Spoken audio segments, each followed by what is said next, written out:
Arthur No Fee Fitness here. Today we are going to untangle why a bigger muscle does not always mean a bigger lift, and why a stronger lift does not always mean bigger muscles. We will put strength, muscle size, the angle of muscle pennation, your nervous system, your levers, and plain old technique into one picture you can actually use when you train. Strength in the gym is your best single effort in a lift, your one repetition maximum. Muscle size is mostly the cross-sectional area of the muscle, which you can think of as how much contractile machinery you own. The angle of pennation is the tilt of the fibers as they insert into the tendon. A larger tilt lets more fibers pack into the same space, which can raise force potential with a trade-off in how far and how fast each fiber can shorten.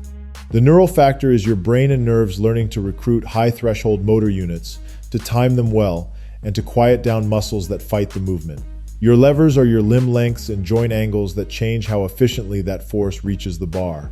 All of these sit on top of each other. Here is the big idea in one line.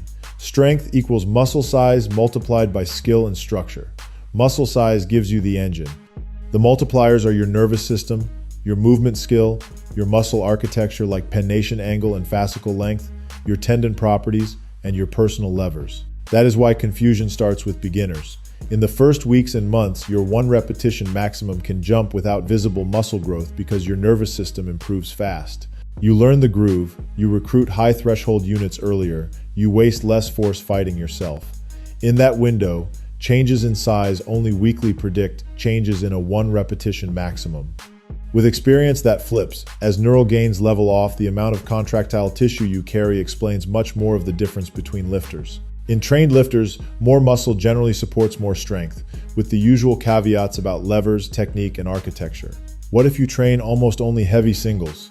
Very heavy singles are great for practicing the exact skill of a one repetition maximum.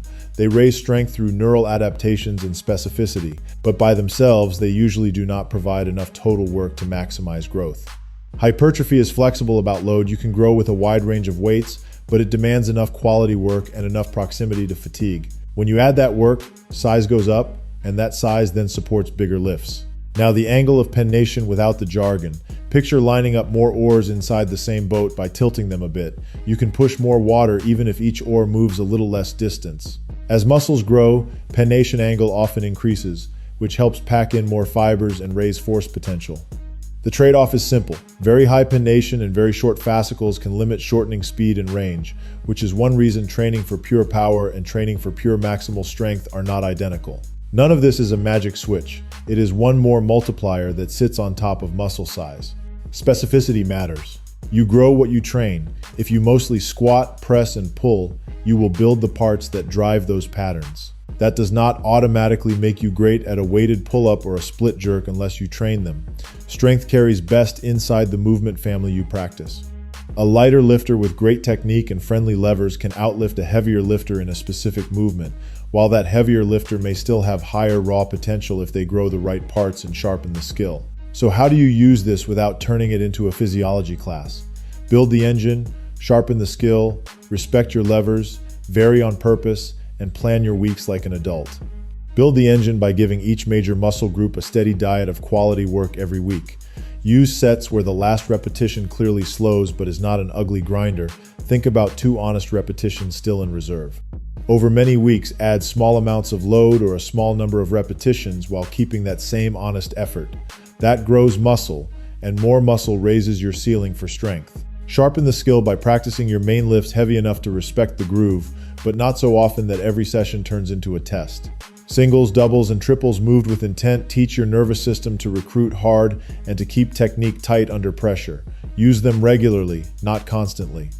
A small number of crisp, heavy practice reps can keep the skill hot, while most of your total work lives in that growth-friendly zone. Respect your levers and architecture. 2 lifters with the same body weight and the same tape measure size can post different one repetition maximums because one has more favorable limb lengths, stiffer tendons, or architecture that fits the lift. Do not chase someone else's numbers with someone else's skeleton.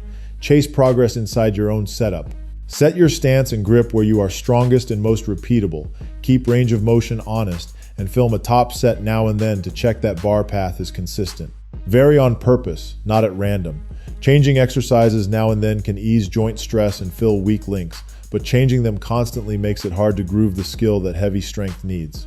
Keep a core of staple movements and rotate assistance lifts with intent. Choose variations that target a clear limiter, like a longer pause to fix control, a deeper range to build tissue, or a slightly different line to spread stress. Plan your weeks with simple periodization. Run several focused weeks where you emphasize building muscle with moderate repetitions and controlled proximity to fatigue, while you maintain the heavy skill with a small number of crisp singles or doubles. Then, run several weeks where you raise the intensity on the main lifts and trim a bit of hypertrophy volume so the bar speed stays high. Insert an easier week when signs of fatigue pile up. Over months, the engine and the skill climb together. Set expectations the right way. Muscle size has a direct, meaningful relationship with strength, especially once you are past the beginner window. But strength on the platform is always muscle size filtered through nervous system skill, architecture, tendons, and levers.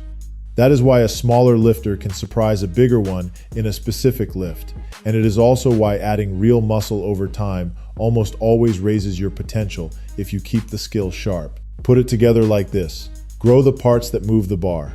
Practice the exact patterns you want to be strong in.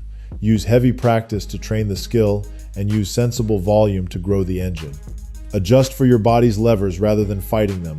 Progress patiently over many months. That is how you turn physiology into plates. No fee, no nonsense, just gains.